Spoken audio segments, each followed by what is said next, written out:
बहुत स्वागत है सभी दर्शकों का। मैं मीरा राजपूत। गले में गमछा, तीखे तेवर और भारी जन सैलाब, ये तीनों चीजें राहुल की यात्रा में देखने के लिए मिल रही है।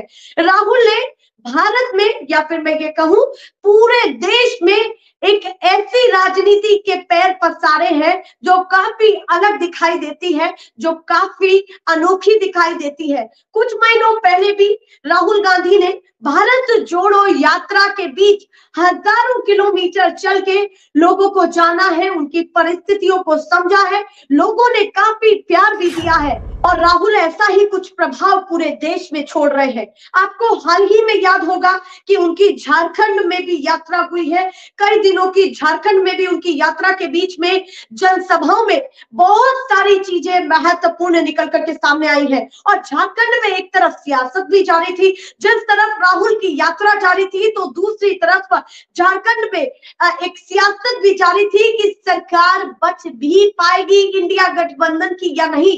पर राहुल गांधी ने वहां भी साबित कर दिखाया कि अब बड़ी तैयारी उनकी दिखाई दे रही है। वो पूरी तरीके से एक नए अवतार में दिखाई दे रहे हैं और तीखे स्वर में हल्ला बोल भी कर रहे हैं। लगातार कैमरों के जरिए वो तीखे स्वर में दिखाई भी दे रहे हैं।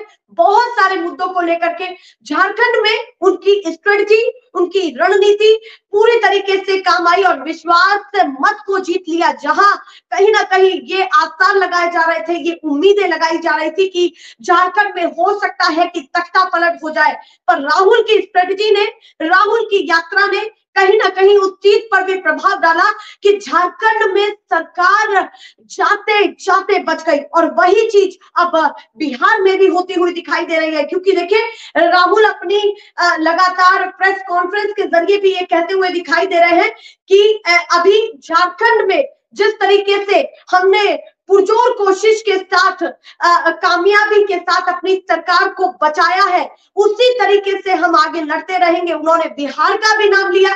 उन्होंने ये भी कहा कि नीतीश कुमार क्यों गए हैं दूसरे दल, मुझे कहने की जरूरत नहीं है, ये आप खुद ही समझ जाइए। ये बहुत सारी चीजें निकल करके सामने आई है और उन्होंने ये भी कहा है कि ऐसे ही हम लड़ते रहेंगे। और महत्वपूर्ण चीजें तो ये भी निकली है कि वो अभी इस चीज को कह रहे हैं कि बिहार में खेल अभी बाकी है।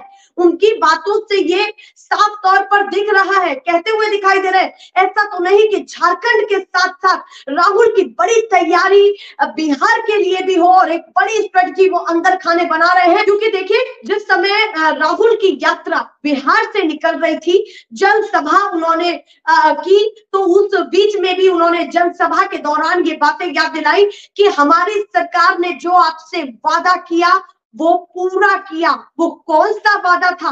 वो जातिगत जनगणना को लेकर के इशारा कर रहे थे कि हमने नीतीश कुमार पर दबाव डाला तब उन्हें ये करना पड़ा। राहुल गांधी ने ये याद दिलाया, कहा कि हमने सबसे बड़े मुद्दे पर काम किया है सत्ता में आते ही। ये महत्वपूर्ण चीजें थी क्योंकि देखिए, पूरे बिहार में कहीं ना कहीं जातिगत जनगणना का बहुत बड़ा प्रभाव भी गया है।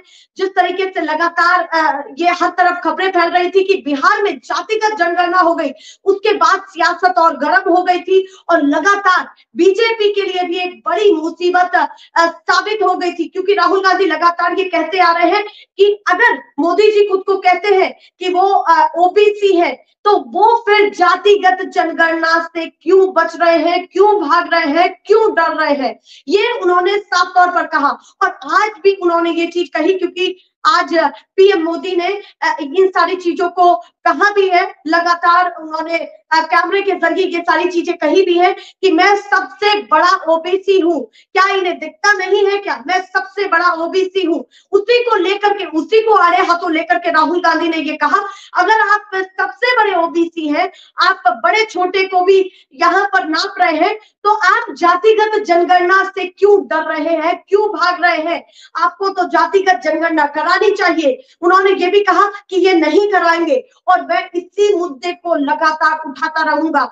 उनका ये भी लगातार मानना है कि जब देश में 50% से ज्यादा ओबीसी, एससी, एसटी है, ओबीसी, एससी, एसटी समाज के लोग हैं, तो फिर क्यों उनके लिए हर विभाग में तब उनकी भागीदारी दिखाई देती है। अगर उन्होंने एग्जाम्पल भी दिया कि अगर हम दिल्ली की बात करें तो दिल्ली में अगर 90 आईएएस अफसर हैं तो उनमें से 3 केवल ओबीसी पाए जाएंगे जो एक कोने में मात्र भर बैठे हुए होंगे। उन्होंने ये तक भी एक कह दिया कैमरे के जरिए कि जो आज यहाँ पत्रकार बैठे हैं प्रेस कॉन्फ्रेंस के दौरान, कि जो आज यहाँ सारे पत्रकार बैठे हैं, बताइए उनमें से कितने आदिवासी हैं, कितने दलित हैं। तो उस बीच में से केवल एक व्यक्ति वहां पर मिला, उसी को लेकर के उन्होंने ये कहा कि देखिए केवल एक सैंपल साइड में बिठाया हुआ है। तो उन्होंने कहीं ना कहीं इन सारी चीजों पर लगातार बातचीत करते हुए, हल्ला बोलते हुए ये साफ तौर पर कहा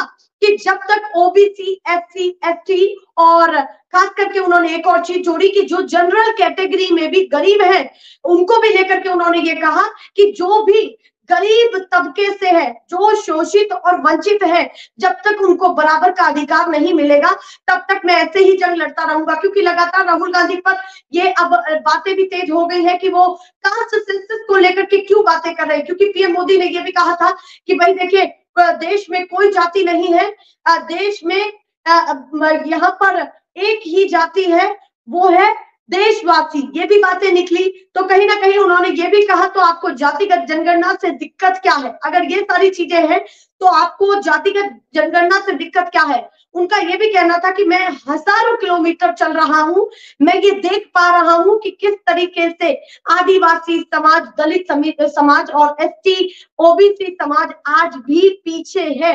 ये सारी चीजें देखने के लिए मिल रही है। और सबसे महत्वपूर्ण मुद्दे को वो इसी मुद्दे को उठाते हुए भी दिख रहे हैं। उन्होंने ये भी कहा कि देखिए झारखंड हो या बिहार और तमाम क्षेत्र हो देश के, उनमें सभी अगर बात करें तो कहीं ना कहीं बड़े बड़े कॉर्पोरेट घरानों को या तो जमीनें दे दी जाती है या बड़े बड़े उपक्रम दे दिए जाते हैं और उन पर ठप्पा लगा दिया जाता है किसी कॉर्पोरेट घराने का। लगातार वो अडानी को घेरते हुए भी लगातार अपनी यात्रा के बीच में दिख रहे हैं और बार बार ये कहते हैं कि ये चाहते हैं कि हर उपक्रम के आगे अडानी जैसा बड़ा ठप्पा सामने लग जाए और उसको छीन लिया जाए। ये सारी चीजें वो लगातार अपनी यात्रा के बीच में कह रहे हैं। महत्वपूर्ण अब ये हो जाता है कि झारखंड में जिस तरीके की स्ट्रेटजी राहुल गांधी ने बनाई है, क्या उसी तरीके से अब बिहार में भी कामयाब होते हुए दिखाई देंगे? क्योंकि देखिए बिहार में हलचल तेज और पूरी तरीके से कोशिश की जा रही है कि वहां पर भी उसी तरीके से झंडा गाड़ा जाए जिस तरीके से झारखंड में गाड़ा गया है। क्योंकि देखिए बीजेपी जिस तरीके की बड़ी तैयारी कर रही है, उस तरीके से अगर बात किया जाए तो इंडिया गठबंधन पूरी तरीके से मैदान में है। वो ये भी कहते हुए दिखाई दे रहे हैं कि आप कितने भी छापे लगवाइए, कुछ भी करवाइए, हम पूरी तरीके से ऐसे ही लड़ाई लड़ते रहेंगे। और राहुल की यात्रा का तो अलग ही अंदाज यहाँ पर दिखाई दे रहा है। वो अलग तरीके से अपनी राजनीति को लोगों के बीच में समझा रहे हैं और कहते हुए भी दिखाई दे रहे हैं। और महत्वपूर्ण तो ये है कि जहां जहां बीजेपी के गढ़ है वहां भी भारी जन सैलाब दिखा है। झारखंड के उन क्षेत्रों में जब वो गए जो बीजेपी के गढ़ है, लोकसभा में बहुत अच्छा उनको बहुमत मिला है बीजेपी को, वहां से वहां राहुल के लिए कतारें लग गई, पूरी सड़कें जाम हो गई, लोग देखने के लिए आए और लगातार अपने मुद्दों को बता रहे थे, अपनी परेशानियों को बता रहे थे। तो ये सारी चीजें लगातार राजनीति के बीच में चल रही हैं और हम भी कोशिश कर रहे हैं कि राहुल की यात्रा की जो महत्वपूर्ण तस्वीरें हैं वो आप तक पहुंचाई जाए। ऐसे ही दिखाते रहेंगे। फिलहाल के लिए नमस्कार।